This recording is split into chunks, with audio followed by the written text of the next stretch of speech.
ॐ अज्ञानतिमिरान्धस्य ज्ञानाञ्जनशलाकया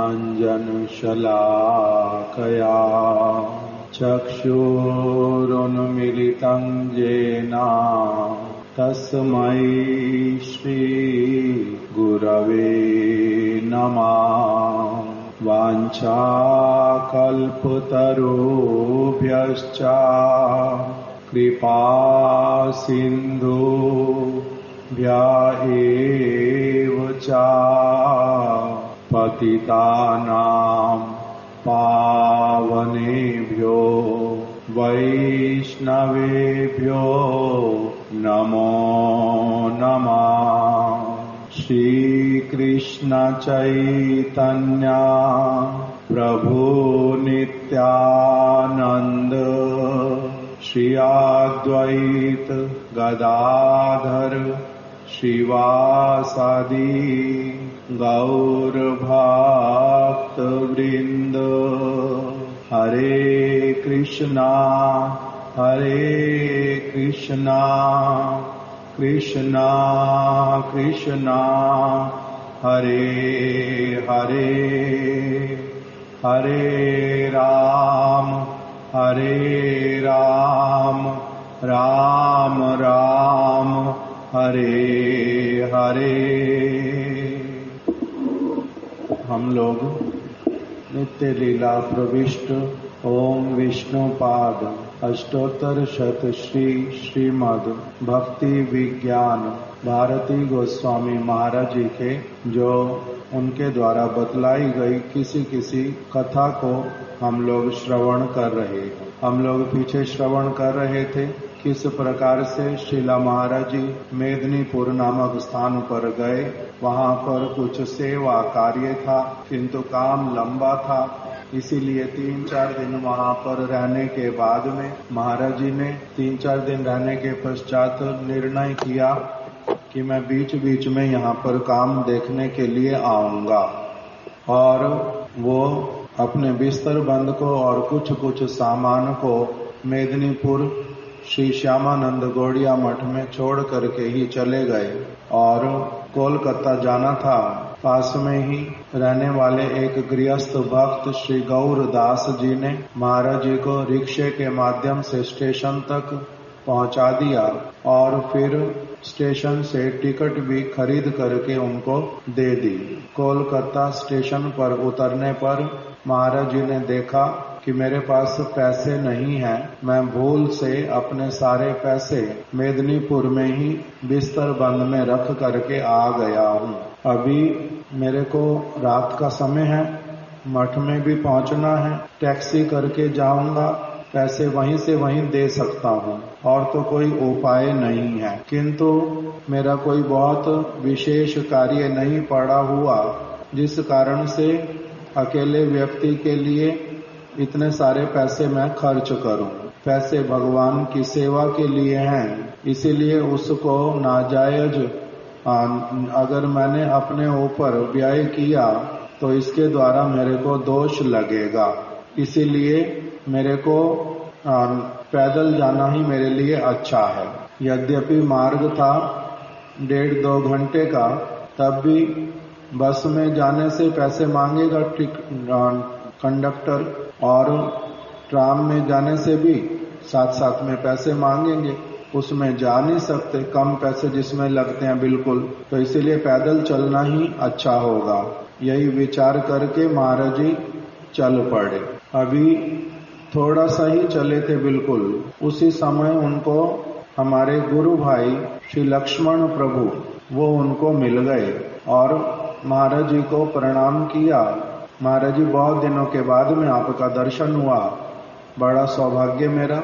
ऐसा कह करके उन्होंने महाराज जी के हाथ में 10 रुपए प्रणामी दी। वो लक्ष्मण प्रभु तो अपना अंदर स्टेशन में चले गए, उनको कहीं और जाना था। इधर किंतु महाराज जी को 10 रुपए मिले तो महाराज जी उसको हाथ में लेकर के ट्राम में बैठ गए और ट्राम का किराया भर के वो अपना मठ में आ गए। मार्ग में विचार करने लगे कि भगवान ने भगवद गीता में कहा है, अनन्यस चिंतयन्तो माम जे जना पर्युपासते तेषाम नित्य अभियुक्तानाम योग क्षेम वहाम्यहम्। जो भी व्यक्ति अन्य कामना से रहित होकर के मेरे चिंतन में रत रहता है, भली प्रकार से मेरी उपासना आराधना करता है, नित्य मेरे से युक्त ऐसा जो मेरा भक्त है, इसका योग और क्षेम मैं वहन करता हूँ। उसको जिस वस्तु की आवश्यकता होती है मैं उस तक वो वस्तु पहुंचा देता हूँ स्वयं वहन करके, और उसकी वस्तु की रक्षा भी फिर मैं करता हूँ। इस प्रकार का भगवान का जो वचन है, मैं अभी तो मैंने कोई प्रार्थना नहीं की कि मेरे को पैदल ना चलना पड़े, हे भगवान ऐसी कोई व्यवस्था कर दो, नहीं तो मेरे को तो पैदल जाना पड़ेगा। मैंने कोई प्रार्थना नहीं की थी, किंतु तब भी भगवान ने भगवान की इच्छा से, भगवान की व्यवस्था से, भगवान की प्रेरणा से ये प्रभु मेरे को मिल गए और उन्होंने मेरे को 10 रुपए पकड़ा दिए। मैंने सोचा भी नहीं कि कोई किसी से कुछ मांगूं, कोई उपाय करूं, भिक्षा कर लूं, ट्राम से चला जाऊंगा। मैंने कुछ भी ऐसा किया नहीं।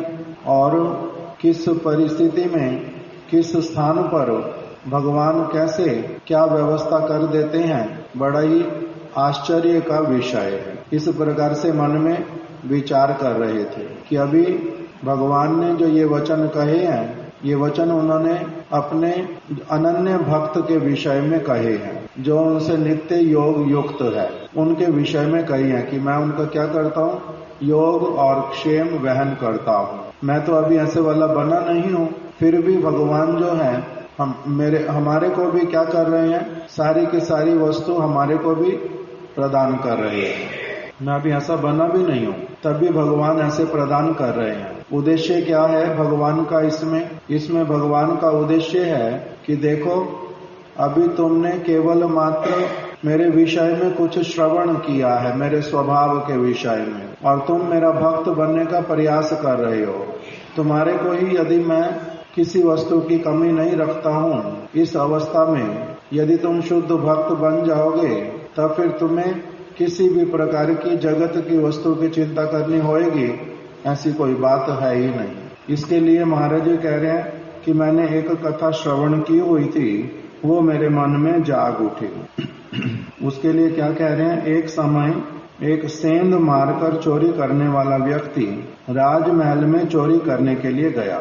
सेंध मार के चोरी करना समझते हैं, पहले दीवारें मोटी मोटी होती थी, तो कोई व्यक्ति क्या करता था, किसी एक दीवार में जहां पर कोई उसको देखे नहीं, उस दीवार को थोड़ा थोड़ा करके वो काटता रहता था, तोड़ता रहता था, और फिर जब अंदर जाने का रास्ता बन जाता था तब उस दीवार के, क्योंकि टाप करके ऊपर से जाना संभव नहीं, तो उस दीवार को तोड़ करके उसके भीतर में से निकल के अंदर प्रवेश करना, इसको बोलते सेंध मार के जाना। तो एक समय एक सेंध मारकर चोरी करने वाला व्यक्ति वो राजमहल में चोरी करने के लिए गया। अभी उसने महल के भीतर प्रवेश भी नहीं किया था कि उसके कान में रानी के द्वारा राजा से कहे जाने वाले वचन सुनाई पड़े। शांति है बहुत, रात्रि का समय है, ये अभी चोरी करने के उद्देश्य से प्रवेश करे हैं वहां पर, किंतु इनके अभी कुछ भी किया नहीं, अंदर महल में प्रवेश नहीं किया। कान में आवाज आई, रानी जो है वो राजा को कह रही है कि हमारी पुत्री जो है कन्या, हमारी कन्या की आयु वर्धित हो रही है, आप उसके विवाह के लिए अधिक चिंतित नहीं है, लोग परस्पर में कानाफूसी कर रहे हैं, अतएव अच्छा हो कि आप शीघ्र ही कोई उपाय करें। रानी की बात सुनकर राजा व्यथित स्वर में कहने लगा, प्रिय तुम्हें लगता है कि क्या मैं चिंतित नहीं हूँ? मैंने अनेकों प्रयास किए हैं किंतु सफलता प्राप्त नहीं हो रही। मैं विचार करता हूँ कि भगवान के ऊपर सब छोड़कर मैं कल वन में जाऊं तथा वहां जिस महात्मा को सर्वप्रथम देखूं उससे अपनी कन्या को स्वीकार करने हेतु प्रार्थना करो। रानी ने उत्तर दिया, यही उचित है, जो हमारी कन्या के भाग्य में होगा उसे मिल ही जाएगा, और हमारी तो अन्य कोई संतान नहीं है, अतएव हमारी संपूर्ण संपत्ति तथा हमारा संपूर्ण राज्य भी तो उसका तथा उसके पति का ही तो होगा। राजा तथा रानी दोनों कल प्रातः काल वन में जाने हेतु प्रस्तुत हो गए। कौन सुन रहा है? चोर राजा और रानी की बात को सुन रहा है। रानी कह रही है पुत्री का विवाह करना है, देरी हो रही है, लोग कानाफूसी कर रहे हैं, और कितना समय लगाओगे, कोई उपाय करो। तो राजा कहते हैं जैसा मैं चाहता हूं वर वो मिल नहीं रहा, इस और करते करते देरी हो रही है, मुझे भी समझ आ रहा है। अब हम क्या उपाय करते हैं? हम उपाय करते हैं कि हम लोग कल दोनों सुबह वन में चलेंगे और इस समय प्रातःकाल चलेंगे, इस मार्ग से चलेंगे। वहां पर हमारे को जो सबसे पहले महात्मा दिखलाई देंगे हम उन्हीं के चरणों में पड़ जाएंगे और उन्हीं को क्या कहेंगे? हमारी कन्या को स्वीकार कर लो। वो कैसे होएगा साधु पता नहीं है, किंतु जैसा भी क्यों ना हमारी पुत्री का भाग्य में वही लिखा है, यही हम विचार करके कि भगवान ने उसके लिए ऐसी ही व्यवस्था की है, यही मानकर हम क्या करेंगे? जिसको सबसे पहले देखेंगे उसी से ही अपनी कन्या का विवाह कर देंगे। ऐसे वाला विचार किया। सुन कौन रहा है? चोर। वो चोर ने क्या किया? साधु वन का वेश बना लिया। मार्ग का पता है, वहां जाकर के बैठा सबसे पहले। अभी उधर चोर राजा रानी के वार्तालाप को सुनकर तत्क्षणात वहां से बिना चोरी किए चल दिया तथा शीघ्र अतिशीघ्र साधु के वस्त्र, त्रिशूल, भस्म आदि की व्यवस्था करके सिर मुंडाकर माला हाथ में धारण करके वन में जाकर ऐसे एकांत स्थान पर बैठकर ध्यान मग्न होने का अभिनय करने लगा जहां से राजा रानी के आने का निर्णय हुआ था। उधर राजा रानी प्रातःकाली वन की ओर चल दिए और वन में पहुंचने पर उनकी उस साधु वेशधारी चोर से भेंट हुई। राजा रानी उसके चरणों में गिरकर उससे प्रार्थना करने लगे, कृपया हमारी कन्या को स्वीकार कीजिए। साधु वेशधारी चोर ने प्रथमता तो उनसे कहा, आप लोग कैसी बात बोल रहे हैं? ये सर्वथा अनुचित है कि आप लोग किसी त्यागी व्यक्ति से गृहस्थ आश्रम में प्रवेश करने हेतु अनुरोध करें। राजा, मैं यहाँ पर साधु के वेश में बैठा हूँ, भगवान का भजन करना चाहता हूँ, आप लोग मेरे को उससे पतित करके मेरे को विवाह करने के लिए कह रहे हो, मेरे पास कुछ है भी नहीं, मैं किस तरह से आपकी कन्या का देखभाल करूंगा? आप मेरे विषय में जानते क्या हो? अलग अलग बातें बोलने लगा अभिनय करके। तो राजा रानी उनको पुनः अनुरोध करने लगे कि हमने विधाता से इसी प्रकार का जो है रात को बात बोला था, हमने रात्रि में यही बात बोली कि भगवान जो है जिसको भी हमारे को सबसे पहले मिलाएंगे हम उसी को अपनी कन्या समर्पित कर देंगे। भगवान की यही इच्छा होगी, जैसी इच्छा उसको ऐसे वाला ही वर मिलेगा। तो आप जो हो, हम आपको सचमुच में असुविधा में डालने के लिए नहीं आए हैं, हम लोग आपको ये भगवान की इच्छा से ही आप हमारे को मिले हो। हमने रात को ऐसी वाली प्रतिज्ञा की थी कि जो भी व्यक्ति सबसे पहले मिलेगा वो जान लेंगे हम लोग कि भगवान ने उसी को ही हमारी कन्या के वर के रूप में चयन किया है। तो इसलिए आप कृपा करके भगवान की इच्छा जान करके हमारे जो निवेदन है इसको कृपा करके स्वीकार करो। तो बार बार जब वो बोलते हैं तो जैसे कैसे करके वो चोर जो है अब क्या मान गया। ठीक है, राजा रानी के द्वारा पुनः अनुरोध करने पर उसने बहुत कठिनाई से स्वीकृति देने का अभिनय किया। राजा रानी उसे अत्यधिक सम्मान पूर्वक अपने राजभवन में ले गए। विवाह का शुभ मुहूर्त उपस्थित होने से कुछ समय पूर्व अभी ब्राह्मण को बुलाया, उन्होंने मुहूर्त निकाला विवाह का मुहूर्त अब आ गया, दिन आ गया, विवाह अभी होने ही वाला है। बस उसी से ही पहले क्या हुआ, विवाह का शुभ मुहूर्त उपस्थित होने से कुछ समय पूर्व उसके मन में आया, चोर के मन में आया कि जब झूठ मूठ का साधु वेश लेने पर मुझे राजभवन की इतनी अधिक सुख सुविधाएं प्राप्त हो रही हैं, क्योंकि अभी कुछ दिन हो गए राजभवन में रहते और सारी सुख सुविधाएं प्राप्त हो रही हैं। तो कह रहे हैं मेरे को अगर झूठ मूठ का साधु वेश लेने पर राजभवन में इतनी अधिक सुख सुविधाएं प्राप्त हो रही हैं, तब फिर यदि मैं वास्तव में साधु बन जाऊंगा, तो फिर कहना ही क्या। यह बात मन में आने के साथ ही साथ वह विवाह किए बिना ही वहां से चुपचाप चला गया तथा वास्तव में साधु बनने हेतु साधुओं का संग किया और पोहड़ी बाबा के नाम से परिचित हुआ। उसका नाम क्या हुआ? पोहड़ी बाबा। इसका इतिहास में नाम आता है पोहड़ी बाबा।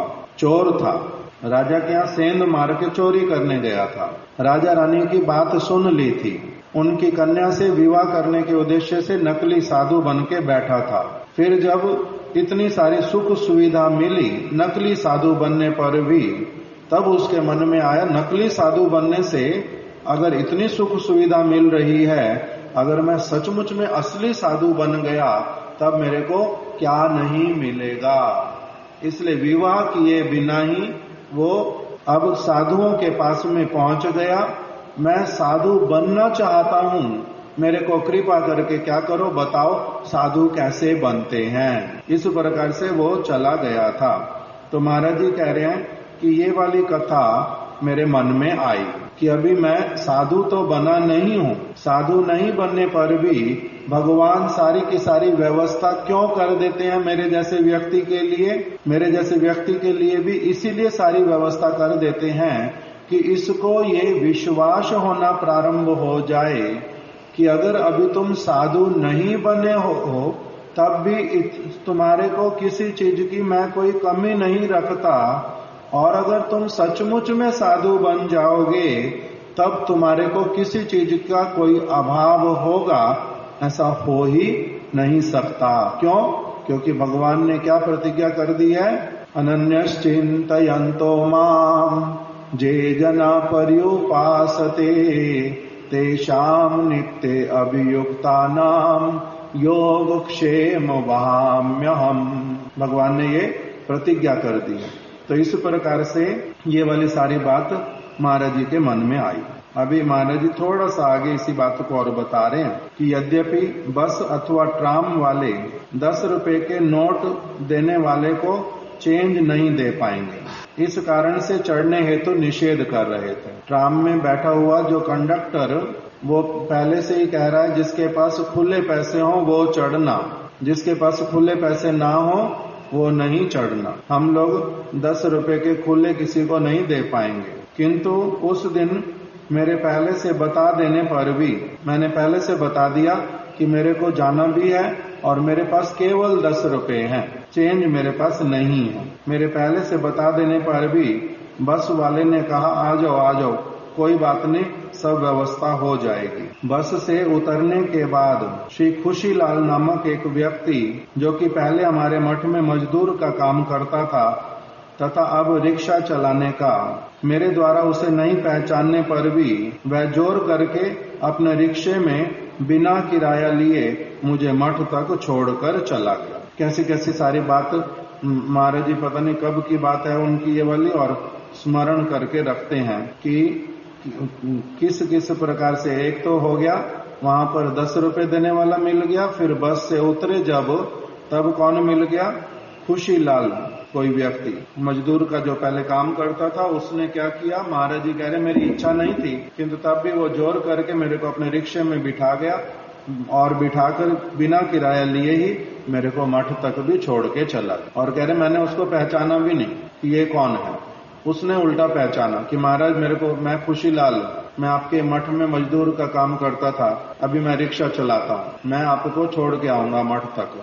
तो वो मेरे को इस प्रकार से मठ तक छोड़ करके चला गया। आज हम इस वाले विषय को यहीं पर ही रख देते हैं। जो पोहड़ी बाबा वाली बात बताई उसके लिए कह रहे हैं महाराज जी आगे कि मुझे गुरु महाराज के मुख से शिला प्रभुपाद भक्ति सिद्धांत सरस्वती गोस्वामी द्वारा कथित वह कथा स्मरण आने लगी, जिसे सुनाकर वह कहते थे यदि मेरे द्वारा स्थापित मठों में एक भी व्यक्ति उस प्रकार के विचार के आने पर वास्तव में साधु बनने के लिए प्रयासरत हो जाएगा तो मेरा मिशन सक्सेसफुल हो जाएगा।